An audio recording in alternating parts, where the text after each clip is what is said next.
Irmãos, eu quero pensar nessa manhã com você.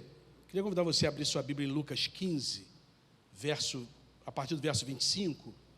É a Bela que está lá em cima. Bela, se você puder botar para mim no texto aqui no telão, Lucas 15, de 25 a 32, que eu gostaria de compartilhar com você nessa manhã um texto muito, mas muito conhecido, que é sobre o filho pródigo. Mas eu não quero falar sobre o filho pródigo. Eu não quero falar sobre o filho que foi. Eu quero falar sobre o filho que ficou. Eu quero falar desse gente que está na casa, gente que nunca saiu de casa, nunca saiu da casa do pai e se acha melhor do que o filho que está lá fora. Gente que se acha muito bom, gente que se acha muito direito, muito perfeitinho. E eu quero pensar, olhando para a parábola do filho pródigo, olhar com esse olhar desse filho de dentro, não o filho de fora. Poderia falar do filho que foi lá para fora, mundão, cachaça, mulherada, e aí lá no chiqueiro lembrou e voltou para casa do pai. Não, isso a gente conhece, é uma verdade. Mas eu quero pensar dessa igreja que escolheu ter como sua frase principal que o nosso negócio é gente. Se essa igreja entende que o pecado, ele é apagado pela graça, que a Bíblia vai dizer que a graça é para o pecador.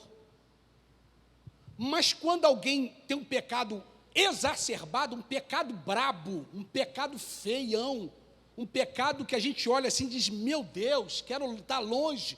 A Bíblia vai dizer que para esse pecado brabão, a Bíblia vai dizer que aonde abundou o pecado, onde tem um pecado em abundância, onde tem um pecado grande, superabundou a graça. A graça, ela sobrepõe isso. E se como igreja nós estamos sendo o pai amoroso, que acolhe, que recebe o filho sujo, que recebe esse filho cheio de mazela, não é que está passando a mão por cima da mazela, não, reconhece que esse filho não deveria ter saído, reconhece que esse filho está sujo, reconhece que esse filho está perdido, mas que o acolhe, que o recebe. Ou se nós somos aqueles que olhamos para o irmão que chegou todo cheio de mazela, cheio de... o que esse teu filho está fazendo aqui do nosso lado? Isso não é lugar para ele, não. Lucas capítulo 15. Belinha, está aí? Eu queria, como são poucos versículos, eu queria que a gente lesse... Põe no telão aqui, por favor, filha. Queria que a gente lesse todos juntos. Podemos ler? Diz assim, ó. Enquanto isso, o filho mais velho estava no campo. Quando se aproximou da casa, ouviu a música e a dança. Então, chamou um dos servos e perguntou-lhe o que estava acontecendo. Este lhe respondeu, seu irmão voltou, e seu pai matou o novilho gordo, porque o recebeu de volta são e salvo. O filho mais velho encheu-se de ira e não quis entrar. Então seu pai insistiu com eles, mas ele respondeu ao seu pai, olha, todos esses anos tenho trabalhado como escravo ao teu serviço e nunca desobedeci às tuas ordens, mas tu nunca me deste nenhum cabrito para eu festejar com os meus amigos. Mas quando volta para casa esse teu filho, que esbanjou os teus bens com as prostitutas, mata-os o novilho gordo para ele. Disse o pai, meu filho, você está sempre comigo e tudo o que eu tenho é seu. Mas nós tínhamos que celebrar a volta desse seu irmão e alegrar-nos, porque ele estava morto e voltou à vida, estava perdido e foi achado. Que o Senhor nosso Deus abençoe as nossas vidas sempre que lemos as Sagradas Escrituras. Jesus, ele contou 3 parábolas sobre a alegria do encontro. Ele contou a parábola da ovelha perdida, que foi encontrada, e o pastor então chama a todos que se alegrem, porque a ovelha estava perdida e foi achada. Nesse mesmo texto, ele conta a parábola da moeda perdida que foi encontrada.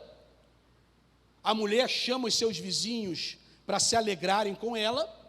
E a terceira parábola, esta que está em tela, o filho perdido que voltou para casa, e que o pai oferece uma festa e se alegra.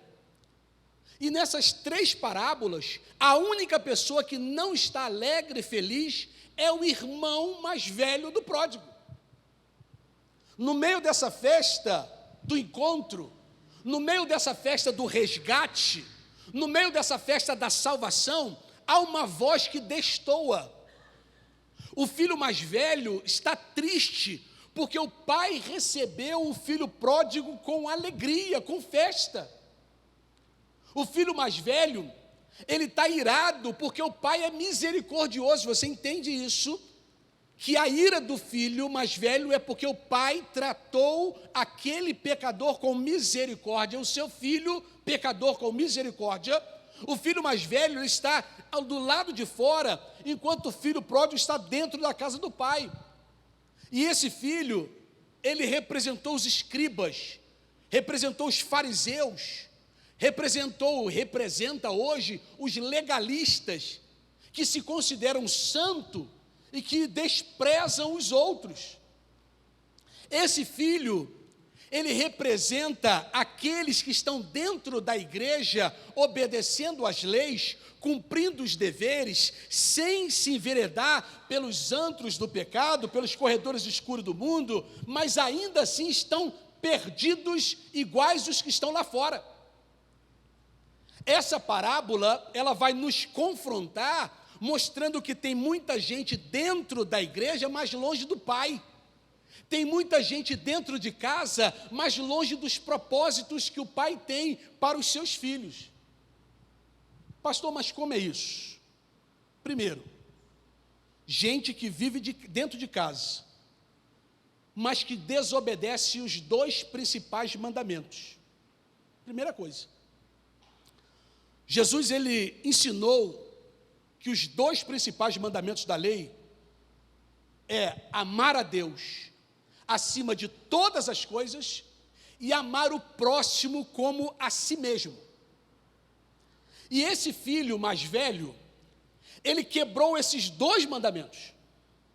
Ele nem amou a Deus, representado aqui pelo pai, e nem amou o seu irmão.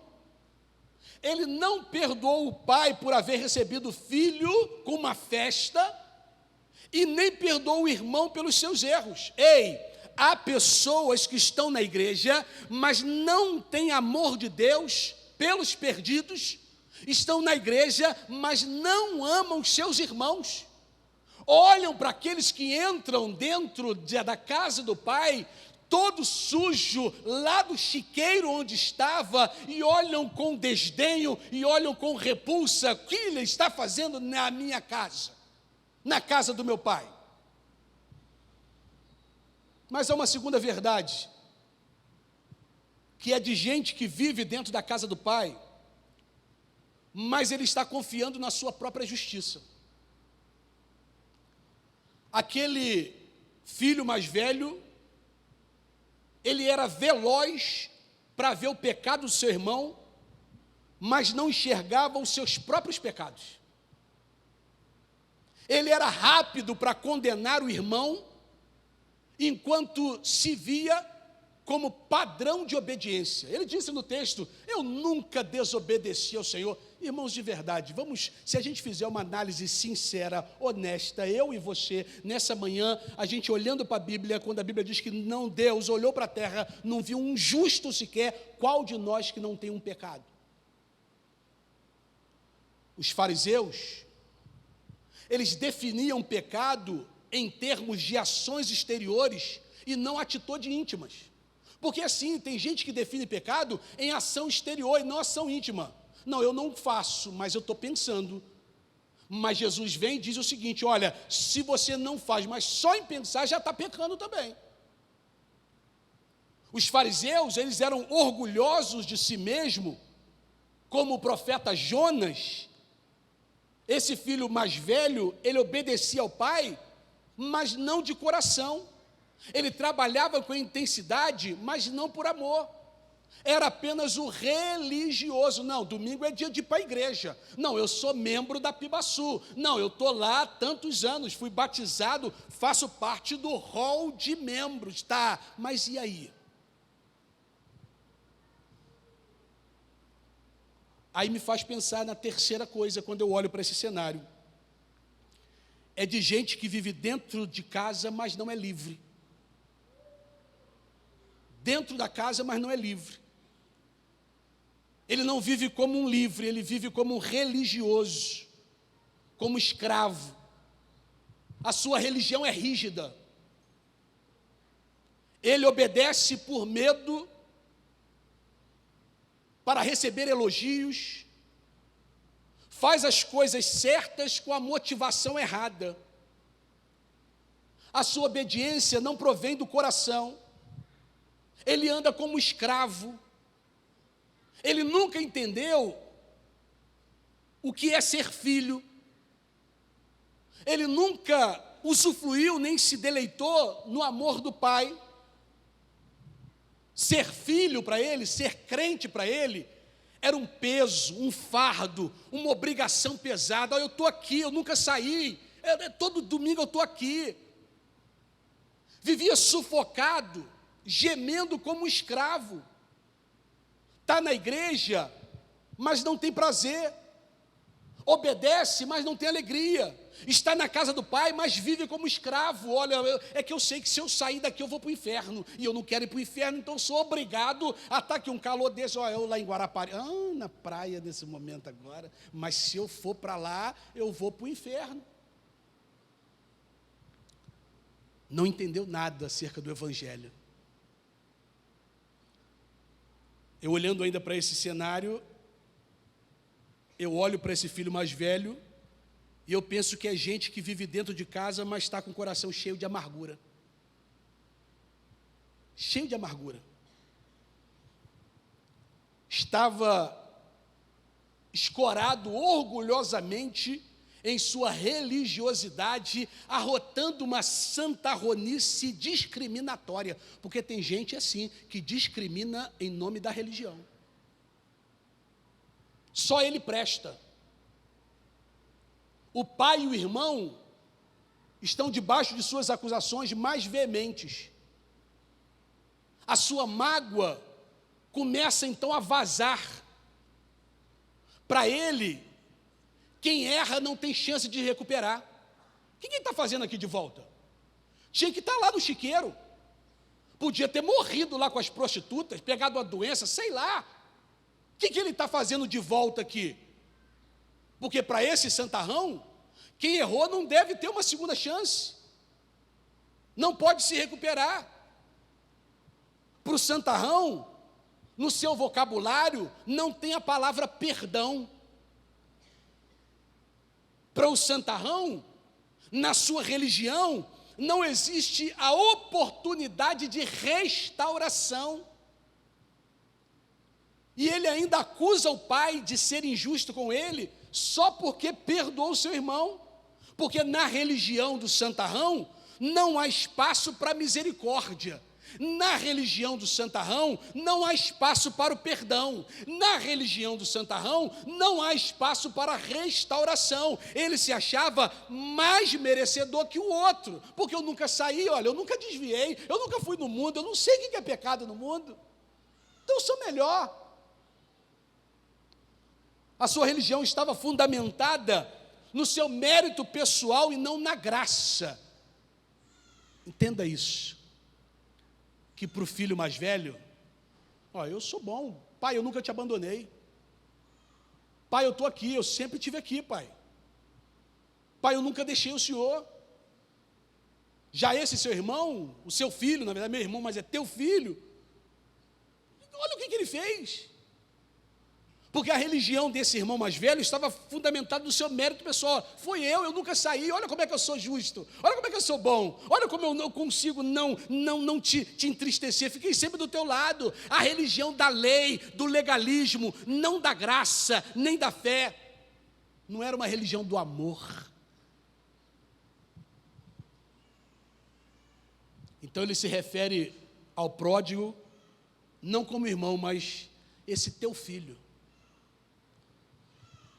A gente olha para o outro, olha lá, a gente não olha como irmão. O teu filho. Não, isso não é filho de Deus, não, isso é criatura. Olha a criatura, vai criatura.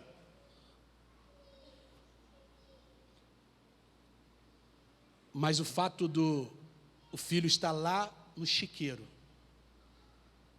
não deixou de ser filho. Eu tiro o exemplo meu. Está aqui minha mãe.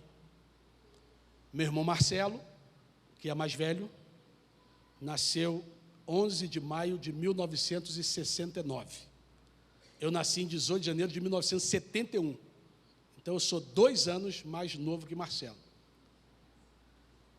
Marcelo, Deus deu a graça dele nunca ter saído da igreja. E aqui não há uma comparação, entenda isso, eu não estou fazendo comparação, eu e meu irmão, com essa história, estou apenas ilustrando. Meu irmão teve essa graça de ter nascido e criado na igreja e nunca ter saído da igreja. Bênção para a vida dele. Mas eu, na minha adolescência, início da juventude, eu abandonei os caminhos do Senhor. Nascido praticamente no Rio das Pedras, nasci na Chácara do Céu, no Leblon, mas depois muito novo para o Rio das Pedras, numa favela no Rio de Janeiro. Todas as mazelas daquela favela, ali, envolvido nas mazelas da favela. Mas o fato é, tanto eu no mundo, ou Marcelo na igreja, para a mamãe, eu continuava sendo filho igual ao Marcelo. Eu não deixei de ser filho porque estava no mundo e Marcelo continua. Marcelo é filho preferido por outros motivos. Ele é o filho preferido, não sei, acho que é coisa de filho mais velho. Então ele é o filho preferido por causa de talvez, mas é outras coisas, não tem nada a ver com o fato de eu ter saído do Evangelho. Mas eu quero que você entenda isso, que nada que você fizer vai fazer Deus te amar mais, mas também nada que você fizer vai fazer Deus te amar menos. Deus te ama pelo simples fato de você ser filho. Simples assim. A Bíblia diz que quem não ama o seu irmão, até agora está nas trevas. Ele desconhece o amor. Ele vive mergulhado no ressentimento. Ele olha para o seu irmão e o vê como rival, e não como irmão. E sabe o que eu acho interessante? É que as igrejas são rápidas para apontar os pecados na área da imoralidade, mas fala pouco sobre os pecados de ressentimento. O ódio que ele sentia pelo irmão não é menos grave que o pecado de dissolução que o pródigo cometeu fora da igreja. Só uma curiosidade para você entender. Você sabia que a Bíblia fala sobre 3 pecados na área da imoralidade, mas usa 9 pecados na área da mágoa, do ressentimento e da ira?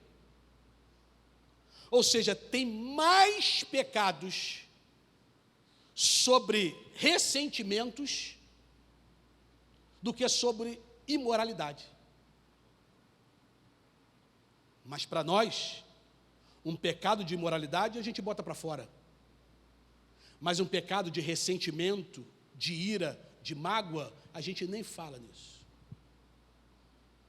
Ei, meu irmão, a falta de amor é um pecado tão grave como o pecado da imoralidade e da dissolução. Quando uma pessoa guarda ressentimento no coração pelo irmão que falhou, ele perde também a comunhão com o Pai. Ele se recusa a entrar e fica fora da celebração. Ele se mergulha num caudal de amargura. E ele diz para o pai: esse teu filho. Mas o pai corrige: não, ele é teu irmão. Porque se você olhar para o versículo 30 e 31, o pai vai corrigir, vai dizendo aqui, ó, é teu irmão, tá? É teu irmão. E eu concluo, meus amados irmãos, meu querido visitante, irmãos que estão nos vendo aí pela rede social, pelo YouTube da Pibaçu, o mesmo pai que saiu ao encontro do filho pródigo para abraçá-lo, saiu para conciliar com esse filho mais velho. Foi o pai que saiu de dentro de casa e foi lá conversar com o filho mais velho. O remédio para esse filho era o mesmo para o outro: confessar o seu pecado. Mas ele escolheu ficar de fora, perdido dentro de casa. Um estava perdido fora, mas caiu em si. O que eu estou fazendo aqui? Os empregados da casa do meu pai estão melhor do que eu. Deixa eu voltar para casa e dizer: pai, pequei contra os céus e contra a terra, pequei contra o Senhor, não sou digno de ser chamado nem teu filho, faz-me pelo menos como um servo teu. E ao voltar para casa, antes de chegar em casa, o pai sai ao seu encontro e eu abraço-o, coloca o anel no seu dedo, coloca roupas novas e faz uma grande festa, porque esse filho confessou o seu pecado. Mas o outro que estava dentro de casa, cheio de amargura, cheio de ódio, cheio de preconceitos, foi incapaz de confessar os seus pecados. Por isso, meu amado irmão, não fique de fora, vem para dentro. Desfrute da festa que Deus preparou. Você que é filho pródigo, que está lá fora, cheio de mazelas, no chiqueiro, o Pai te ama do jeito que você está. Vinde como está. E você, filho limpinho, que está em casa, se alegra com o seu irmão, que estava morto e reviveu, que estava perdido e foi achado. Está na casa do Pai, também é reconhecer que precisa dessa mesma graça. Que eu e você não somos diferentes daqueles que estão lá nos logradouros, nos presídios, nas bocas de fumo, nos prostíbulos. Eu e você, como eles, precisamos da graça e da misericórdia do Pai. Amém, meu irmão? Fique de pé.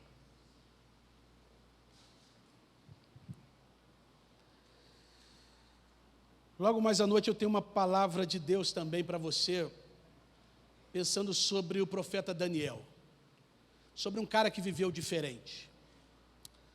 Porque o Evangelho não é uma religião. Cristianismo, talvez, mas evangelho, que é boas novas, não é uma religião, é um estilo de vida.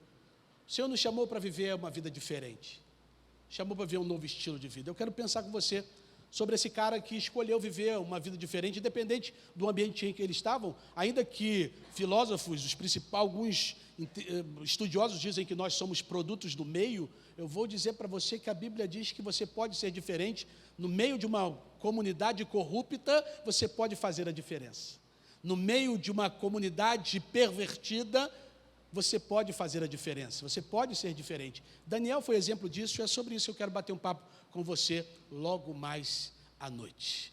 Irmãos, os nossos diáconos nós estamos ali batendo um papo, né, numa capacitação dos nossos diáconos, mas lembre à noite, se você puder orar e também dar um abraço aos nossos diáconos, porque o segundo domingo do mês de novembro é comemorado o dia do diácono batista, Então, nós agradecemos a Deus pela vida dos diáconos em exercício aqui na nossa igreja, e agradecemos também aos diáconos que fazem parte, já fizeram parte de outras igrejas, que agora fazem parte aqui da nossa comunidade Pibaçu, eu lembro aqui do Odil, do Wellington, tantos outros irmãos que são diáconos, porque foram chamados para isso, ainda que não estão exercendo momentaneamente aqui na Pibaçu, mas que foram chamados para esse ministério. Receba o nosso abraço, Wellington, Jaque, Odil, Mary, Deus abençoe, e outros irmãos que porventura eu não sei sobre o diaconato que Deus os chamou, mas receba aí o nosso abraço apertado aí pelo seu dia do diácono Batista.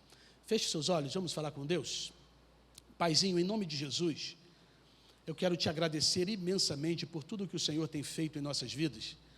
A partir, Senhor Deus, da Tua palavra ministrada em nossos corações, com as músicas, com a mensagem, que possamos aprender, Senhor Deus, a vivermos o Evangelho de forma genuína. O Senhor não veio para os religiosos, o Senhor veio para os pecadores. Então o Senhor veio para a gente como a gente. Tu nos ensine a amar pessoas. Nos ensine, Pai, a ter o mesmo olhar de graça que o Senhor olhou para a nossa vida. Nos ensine a olhar com misericórdia, assim como o Senhor olhou para misericórdia, com misericórdia com as nossas vidas. Nos dê um domingo de bênção, um domingo de paz, um domingo, Senhor Deus, cheio de graça. E que logo mais à noite possamos estar aqui novamente envolvidos com esse amor sublime de Cristo Jesus. E que o amor de Deus, o nosso Pai, que a graça salvadora de Cristo Jesus e a comunhão e a consolação do Espírito Santo de Deus estejam conosco aqui nesse instante e com Israel santo por toda a terra espalhado, desde agora e para todo sempre. E o povo de Deus diz...